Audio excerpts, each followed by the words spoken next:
Es lo que yo le preguntaría. Señor, ¿qué quieres que haga? Ahora un episodio así sucedió literalmente. El Señor Jesús se le apareció a un hombre llamado Saulo, y Saulo hizo esa pregunta. Leamos Hechos, capítulo 9, versos 1 y 2. Saulo, respirando aún amenazas y muerte contra los discípulos del Señor, vino al sumo sacerdote y le pidió cartas para las sinagogas de Damasco, a fin de que si hallase algunos hombres o mujeres de este camino, los trajese presos a Jerusalén. En simple español eso significa que él tenía autorización para perseguir a los cristianos, ponerlos en la cárcel y llevarlos a Jerusalén para que sean enjuiciados. En su viaje, estando cerca de Damasco, una luz intensa que venía desde el cielo los rodeó. Saulo se cayó de su caballo, y estando en tierra, oyó una voz que le decía: Saulo, Saulo, ¿por qué me persigues? Él dijo: ¿quién eres, Señor? Y él le dijo: yo soy Jesús a quien tú persigues. Dura cosa te es dar coces contra el aguijón. Él, temblando y temeroso, dijo: Señor, ¿qué quieres que yo haga? Y el Señor le dijo: levántate y entra en la ciudad, y se te dirá lo que debes hacer. Las dos grandes preguntas que todos debemos hacer alguna vez son: primera, ¿quién eres, Señor? Y segunda, Señor, ¿qué quieres que haga? Esas son dos extraordinarias preguntas. Y el apóstol Pablo invirtió el resto de su vida encontrando las respuestas a esas preguntas. ¿Quién es Jesús? ¿Y qué es lo que Jesús quería que él hiciera?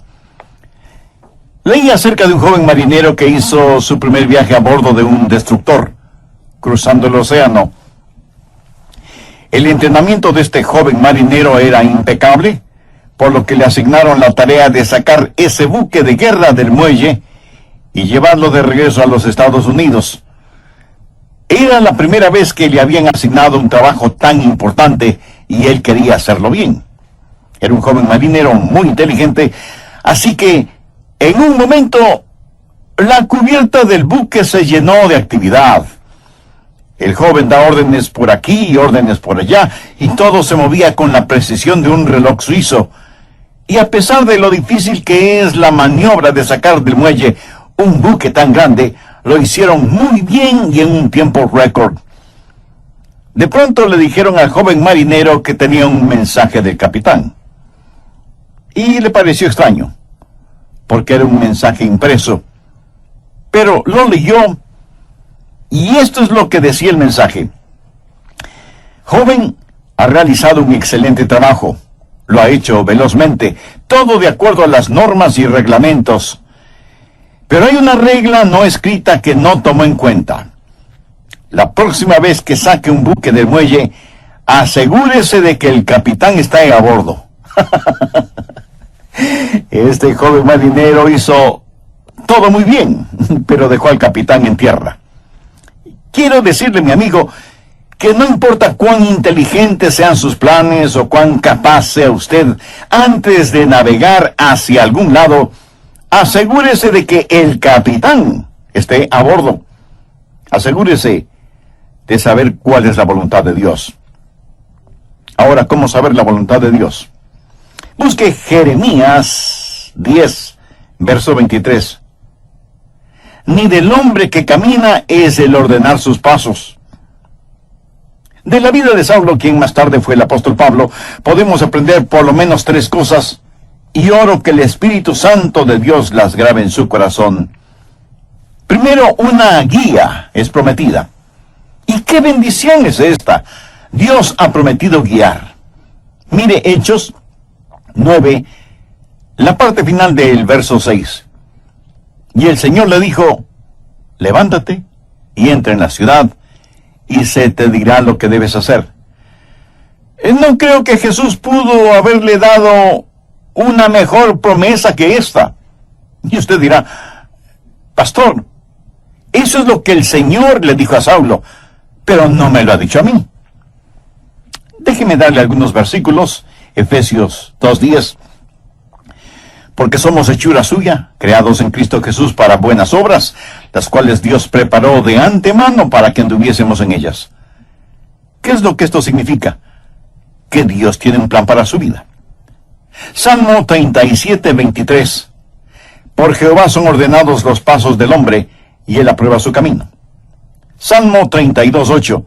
Te haré entender y te enseñaré el camino en que debes andar. Sobre ti fijaré mis ojos. ¿No es esa una hermosa promesa?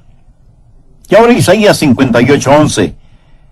Jehová te pastoreará siempre. Proverbios 3, versos 5 y 6. Fíate de Jehová de todo tu corazón, y él enderezará tus veredas. Mi amigo, la voluntad de Dios viene a nosotros de tres formas. Primero, viene como su voluntad soberana. La voluntad soberana de Dios siempre se realiza. Nadie puede cambiarla ni detenerla. Dios es Dios y realiza lo que desea hacer, porque no hay nadie que pueda oponerse a su voluntad. La voluntad de Dios es misteriosa, es desconocida. Ni usted ni yo podemos conocerla. Solamente Dios la conoce. Deuteronomio 29:29 dice: las cosas secretas pertenecen a Jehová nuestro Dios, mas las reveladas son para nosotros y para nuestros hijos para siempre. Las cosas secretas pertenecen a Dios. Usted será una persona mucho más feliz si renuncia a ser Dios y deja que Dios sea Dios. Hay ciertas cosas que usted nunca entenderá, sino hasta cuando llegue al cielo, si es que es salvo. Y cuando esté allá, le aseguro que ya no tendrá interés en saberlas. Las cosas secretas pertenecen a Dios. Esa es la voluntad soberana de Dios. En segundo lugar está la voluntad moral de Dios. Hay ciertas cosas que Dios dice que son correctas y otras que son incorrectas. Por ejemplo, el robo, la fornicación, el asesinato, el orgullo, la mentira, son cosas incorrectas. En cambio, el amor, la justicia, la honestidad, la pureza, la bondad, el respeto, la consideración, son cosas correctas. Esta es la voluntad moral de Dios, y no va a cambiarla para mí, ni va a cambiarla para usted. Son normas fijas de lo bueno y lo malo, porque Dios así lo ha decretado. ¿Estamos de acuerdo? La voluntad moral de Dios la encontramos en la palabra de Dios, sin titubeos, sin tartamudeos, ni apologías, ni vacilaciones.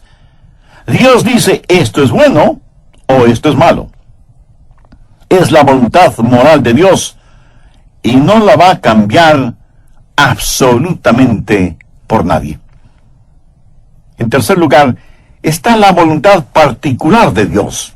Esto es, la voluntad especial de Dios para usted o para mí. Dios tuvo una voluntad especial para Saulo. Por ejemplo, mire en Hechos 9:15. El Señor le dijo, ve, porque instrumento escogido me es este para llevar mi nombre en presencia de los gentiles y de reyes y de los hijos de Israel, porque yo le mostraré cuánto le es necesario padecer por mi nombre.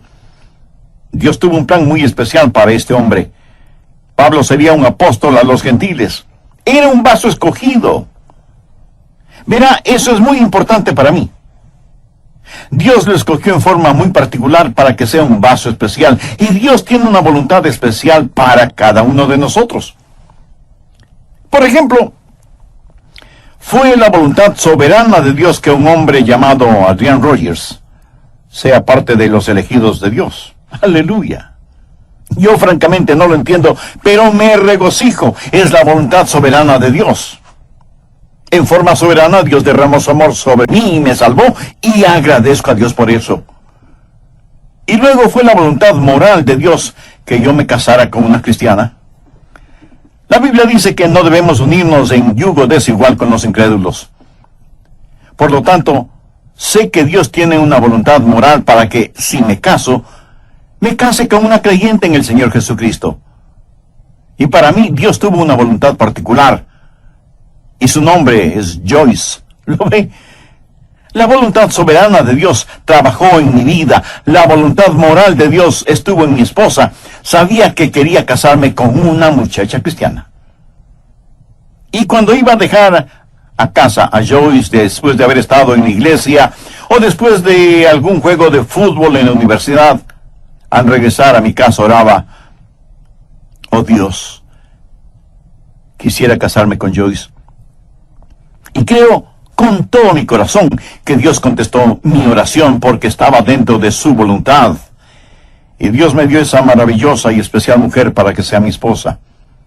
Dios tiene un plan para su vida. Dios tiene una voluntad particular para su vida. El por qué Dios está interesado en usted o en mí solo muestra la grandeza de su amor. Somos menos que una partícula de polvo en el océano de la existencia y sin embargo, Dios nos conoce. Él sabe nuestras idas y venidas, sabe cuando nos sentamos y cuando nos ponemos de pie. Aún los cabellos de nuestra cabeza están contados. Y Dios no solo que nos ama, sino que también cuida de nosotros. Un niño comenzó a orar el Padre Nuestro y dijo: Padre nuestro que estás en los cielos. ¿Cómo es que sabes mi nombre? Se imagina, Él sabe nuestro nombre. De entre los billones de seres humanos que existen y que son preciosos para Él, Dios sabe el nombre de cada uno de sus hijos. La voluntad de Dios está prometida. Guía y liderazgo es su promesa. ¿La tiene usted? Dios ha prometido guiarle, pero sabe que hay 6 errores o mitos acerca de la voluntad de Dios.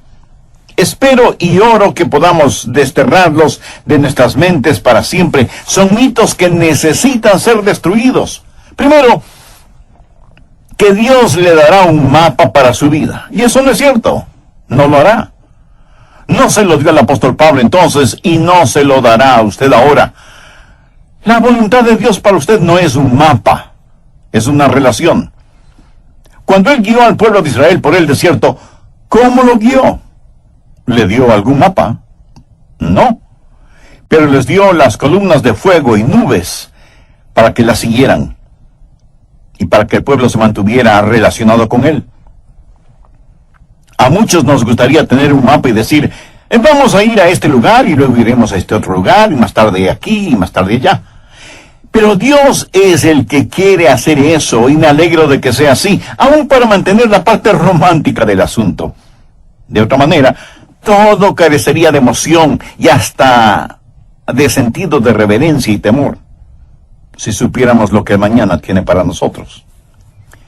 Cuando estudiaba en la universidad, un día otro joven que se estaba preparando para ir al pastorado se sentó junto a mí y me dijo: Adrián, ¿sabes lo que hice la semana pasada?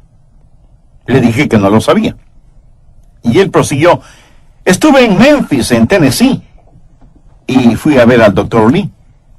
De paso, debo decir que el Dr. Lee fue con toda seguridad el más grande, cordial, santo y elocuente ministro que yo haya conocido. Así que ese joven y neófito teólogo, al decirme que estuvo para verse con el Dr. Lee, me dejó poco menos que asombrado. Y pensé: ¿cómo logró entrar? ¿Y cómo el Dr. Lee pudo perder el tiempo con un joven imberbe como él? Yo pensaba todo eso y al mismo tiempo me decía: cómo me hubiera gustado a mí hacer lo mismo. Hubiera sido como decir: estuve en Washington y fui a ver un ratito al presidente de los Estados Unidos. Así que, picada mi curiosidad, le dije: a ver, cuéntame, ¿cómo lo lograste? Me dijo que llegó hasta la oficina de la secretaria y le preguntó si podía ver al Dr. Lee. Ella me dijo que sí, pero solo por unos pocos minutos. Él entró en la oficina del Dr. Lee, conversaron brevemente sobre varias cosas, y finalmente el Dr. Lee oró con y por el joven estudiante. Y eso fue muy interesante para mí. Y traté de imaginarme toda la escena. Los años pasaron, y en la voluntad de Dios llegué a ser el pastor de esa misma iglesia. Tuve la misma oficina que tuvo el Dr. Lee. Un día mi secretaria me llamó por el intercomunicador y me dijo, el doctor Lee está aquí y quiere saber si puede conversar con usted unos minutos. Por supuesto, hágalo pasar inmediatamente. Y sin querer, vino a mi memoria el episodio de mi joven amigo universitario que años atrás, estando de paso por Memphis, fue recibido en forma cordial e inmediata por el doctor Lee. La voluntad de Dios no es un mapa, es una relación personal. Segundo, quítese de la cabeza la idea de que Dios es una especie de aguafiestas espiritual. Que si usted hace la voluntad de Dios, ese es el final de su gozo, de su alegría. Hay mucha gente que no quiere saber la voluntad de Dios por temor de lo que podrían encontrar. Dicen, si le digo a Dios que quiero hacer su voluntad, ¿quién sabe a dónde me mandará? Muchos de ustedes seguramente son padres. Suponga que un día su joven hijo de 14 o 15 años viene y le dice, papá, estoy convencido que eres un hombre bueno, piadoso y sabio. Quiero saber qué es lo que quieres que haga. Haré cualquier cosa que tú quieras que haga. ¿Qué haría usted? Creo que usted primero se quedaría como una estatua, con la boca abierta. No daría crédito a lo que está escuchando de boca de su hijo. Segundo, como un sonámbulo iría donde está su esposa y le preguntaría, ¿escuchaste lo que nuestro hijo dijo? Pues veamos qué podemos pedirle que haga para hacerle la vida miserable. Se va a arrepentir de haber dicho lo que dijo. ¿Qué es lo peor que podríamos pedirle que haga? Amigo, no tenga temor de la voluntad de Dios. La voluntad de Dios es lo que usted quisiera para usted mismo, si tuviera el suficiente sentido común para desearla. Amigo, ¿entendió esa frase? La voluntad de Dios es lo que usted quisiera para usted mismo, si tuviera el sentido suficiente común para desearla. ¿Busca usted diaria y diligentemente la voluntad de Dios para su vida? Si usted no conoce al Señor Jesucristo como su Salvador y Señor en forma personal, de ninguna manera buscará la voluntad de Dios. Al respecto, en el programa anterior vimos que primero Dios no le dará un mapa para su vida. Él nos ha dado su palabra. Segundo, no crea a quienes le dicen que Dios es un aguafiestas espiritual. Tercero, deje de pensar que Dios habla solo a cierta categoría de personas, o que Dios revela su voluntad solo a pastores o misioneros, o a la gente que trabaja en la iglesia, o cosas por el estilo. Pero que Dios no tiene una voluntad para personas comunes y corrientes. Dios tiene una voluntad para cada vida. Así que deje de pensar que la voluntad de Dios es solo para determinadas personas. Cuarto, cuando Dios le muestra su voluntad para su vida, pudiera ser que tenga o no alguna dramática experiencia, como la del apóstol Pablo en el camino a Damasco. ¿Recuerda cuando Dios le habló a Elías en la montaña y soplaba el viento? Dios no estuvo en el viento, ni en el fuego, ni en el terremoto. Y leemos en Primera de Reyes capítulo 19, el verso 12, y tras el fuego, un silbo apacible y delicado. Ahora algunas veces Dios habla en los terremotos o en el fuego. El apóstol Pablo tuvo una especie de terremoto espiritual en su camino a Damasco. Pero usted deje que Dios sea Dios en su vida. Dios habla apaciblemente a algunas personas y a otras Dios tiene que llamarles fuertemente la atención. Quinto, otro mito que debemos sacarlo del corazón y mente es el creer que Dios muestra su voluntad solo a gente joven, pero no a gente mayor. Siempre les estamos diciendo a los jóvenes que deben buscar la voluntad de Dios para sus vidas. Escuche, quiero decirle que usted, sea que tenga 9 años de edad o 90 años de edad, usted debe buscar la voluntad de Dios para su vida. Si Dios ya hubiera terminado con usted, Él ya le hubiera llevado al cielo. Dios tiene un plan para su vida. Sexto, el último mito que necesitamos destruir es el que dice que de alguna manera Dios oculta o esconde su voluntad de nosotros. Pensemos nuevamente en el joven que está frente a su padre, quien le dice: hijo, hay algo que quiero que hagas, y si lo haces, te daré una buena recompensa. Pero si no lo haces, te llevaré a tu cuarto y aplicaré la vara de la disciplina donde termina tu espalda. Y el hijo responde: bueno, papá, ya que lo explicas de esa manera, ¿qué es lo que quieres que haga? Y el padre le responde: pues no te lo voy a decir. Tú debes descubrirlo. Pregunto, ¿qué clase de padre haría una cosa así? Dios no esconde su voluntad de nosotros.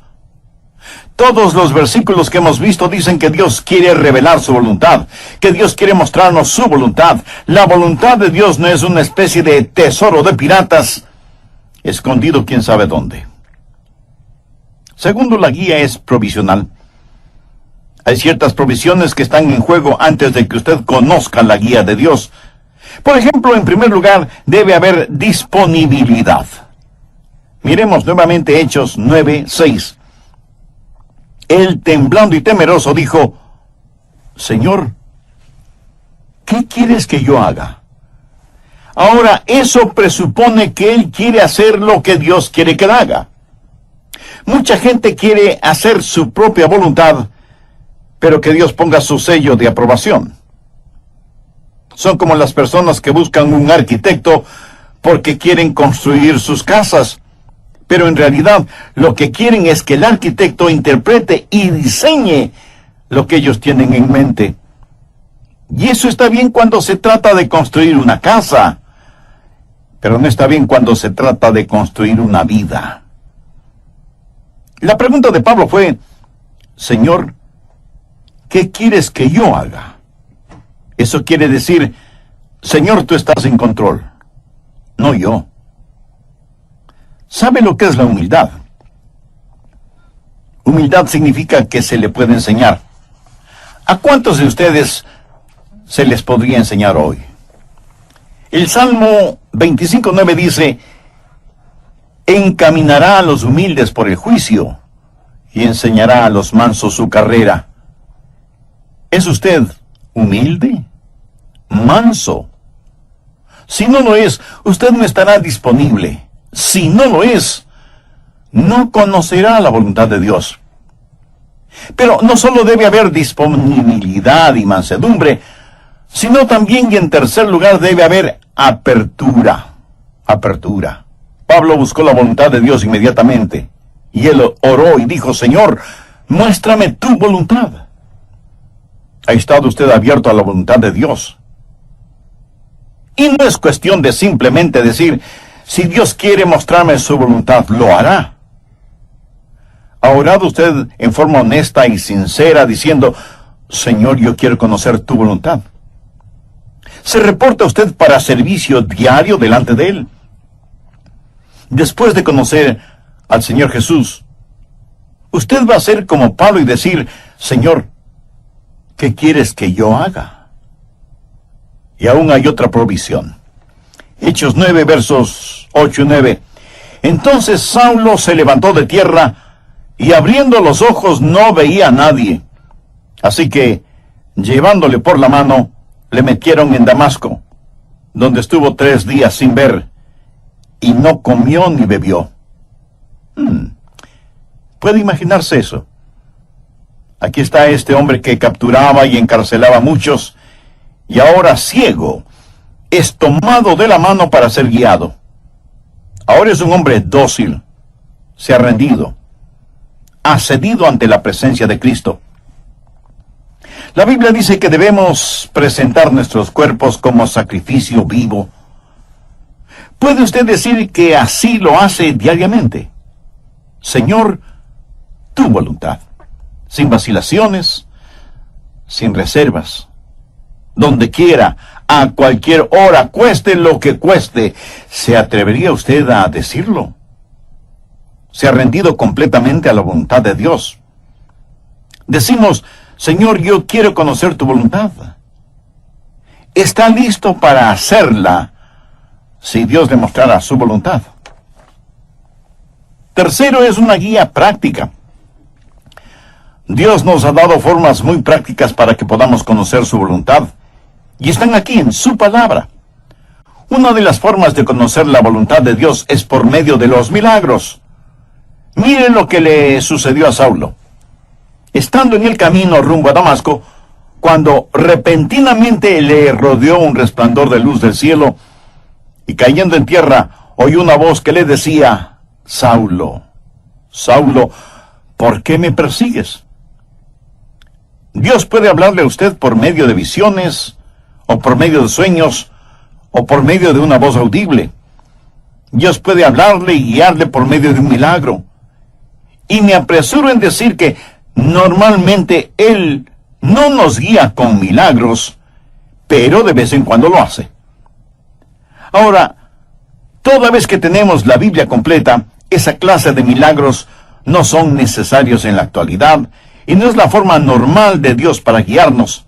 Pero lo menciono porque está en la palabra de Dios. Pero si usted tiene una visión, o un milagro, o un sueño, o lo que sea, será mejor que las compare con las otras cosas que voy a mencionar para ver si encajan unas con otras. Y no es una mera autosugestión. En segundo lugar, Dios le hablará y le guiará por medio de su palabra. Y si usted pregunta, ¿le guió Dios a Pablo con su palabra? Amigo, es mejor que lo crea. Verá, primero, él era un rabí y conocía muy bien la palabra de Dios, el Antiguo Testamento. Segundo, hace poco él había escuchado un sermón en los labios de uno de los más grandes evangelistas de entonces, un hombre ungido y lleno del Espíritu Santo cuyo nombre fue Esteban. Y cuando el santo Dios le habló a Saulo, le dijo, dura cosa te es dar coces contra el aguijón. Pablo estaba lleno de la palabra de Dios, y es la palabra de Dios la que guía. Anote al margen el siguiente versículo, Salmo 119, 115. Lámpara es a mis pies tu palabra, y lumbrera mi camino.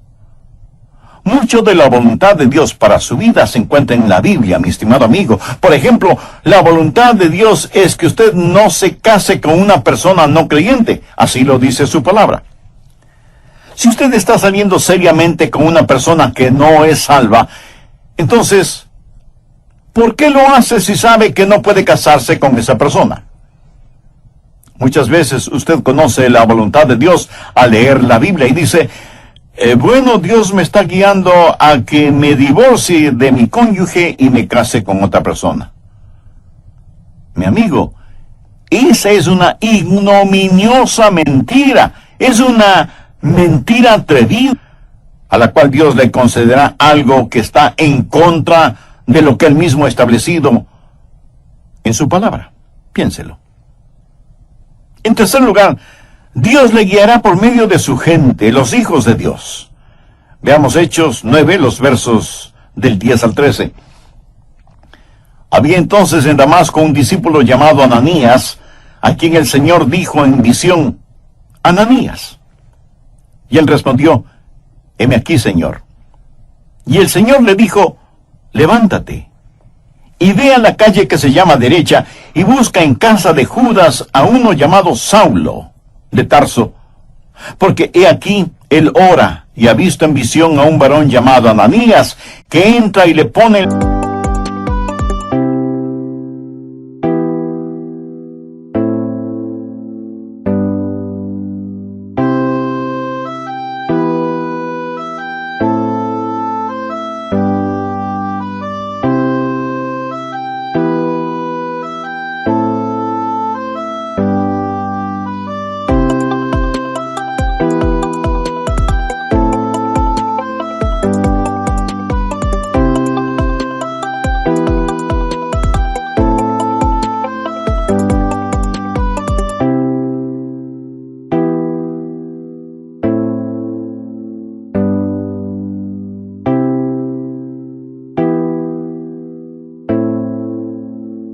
las manos encima para que recobre la vista.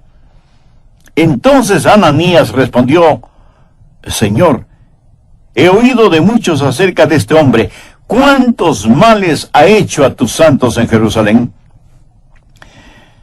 Cuando Dios le habló a Saulo y le dijo que le mostraría su voluntad, Dios también habló a Ananías y lo utilizó para confirmar su voluntad en la vida de Saulo. En Proverbios 24:6 leemos: en la multitud de consejeros está la victoria. ¿Qué quiere decir eso? Que cuando Dios le habla a usted acerca de algo, muchas veces Dios lo confirmará por medio de alguien más. Mateo 18:16 dice: toma aún contigo a uno o dos, para que en boca de 2 o 3 testigos conste toda palabra. No sea ni orgulloso ni arrogante pensando que usted no necesita el consejo de otras personas. Otra manera en que Dios confirma su voluntad para usted es por medio del Espíritu Santo. Hechos 9:17 dice: fue entonces Ananías y entró en la casa, y poniendo sobre él las manos dijo: hermano Saulo, el Señor Jesús, que se te apareció en el camino por donde venías, me ha enviado para que recibas la vista y seas lleno del Espíritu Santo. Y desde ese momento el Espíritu de Dios estuvo guiando a Saulo, quien más tarde escribió a los romanos: porque todos los que son guiados por el Espíritu de Dios, estos son hijos de Dios. Y en Gálatas 5:18, Pablo dice: pero si sois guiados por el Espíritu, no estáis bajo la ley. El Espíritu de Dios le guiará. Déjeme decirle cómo el Espíritu Santo le guiará. Si alguna vez ve a alguna persona con convulsiones, seguramente está controlada por el diablo. Dios no grita y Dios no empuja. Dios susurra y guía. Él guía a sus ovejas. No las está llevando al matadero, las lleva a pastos verdes. Y es mejor que usted sea sensible para escuchar al Espíritu Santo y reconocer la voz de Dios. Finalmente, usted puede conocer la voluntad de Dios por la sabiduría de Dios. Él le guiará con absoluta sabiduría. Note lo que dice Hechos 9:20 al referirse a Saulo. Enseguida predicaba Cristo en las sinagogas, diciendo que este era el Hijo de Dios. Este hombre, Saulo, comenzó a predicar de inmediato. Y todos los que le oían estaban atónitos y decían: ¿no es este el que asolaba en Jerusalén a los que invocaban este nombre? Y a eso vino acá, para llevarlos presos ante los principales sacerdotes. Pero Saulo mucho más se esforzaba y confundía a los judíos que moraban en Damasco, demostrando que Jesús era el Cristo. Ahora, ¿de dónde tuvo esa sabiduría? Dios le dio sabiduría sobrenatural. Santiago 1:5 dice: y si alguno de vosotros tiene falta de sabiduría, pídala a Dios, el cual da a todos abundantemente y sin reproche, y le será dado. Si la palabra de Dios en usted empieza a tener sabiduría.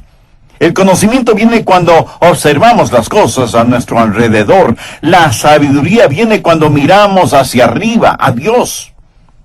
La sabiduría tampoco es tener unas lagrimitas en las pestañas y un calorcito en el corazón.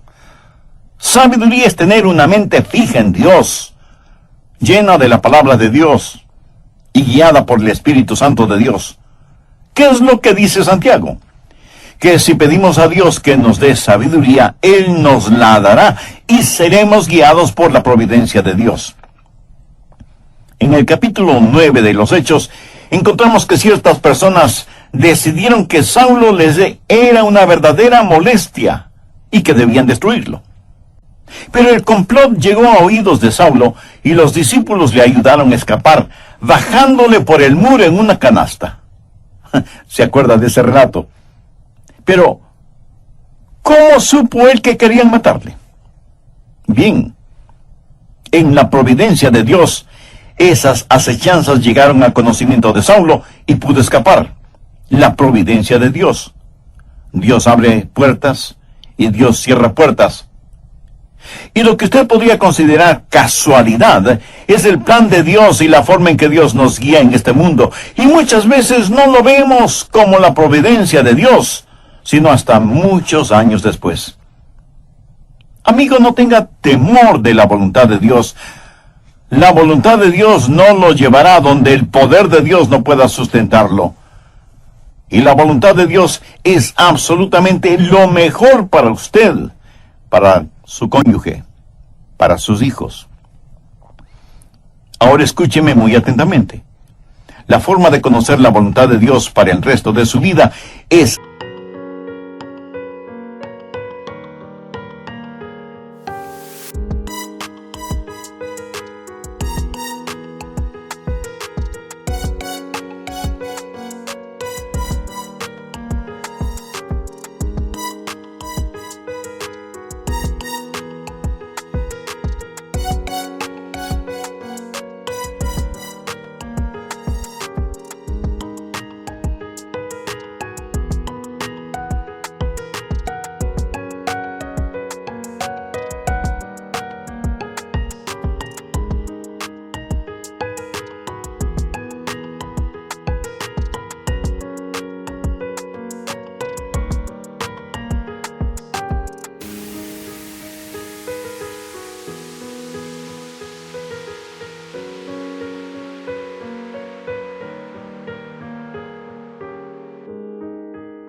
hacer la voluntad de Dios ahora.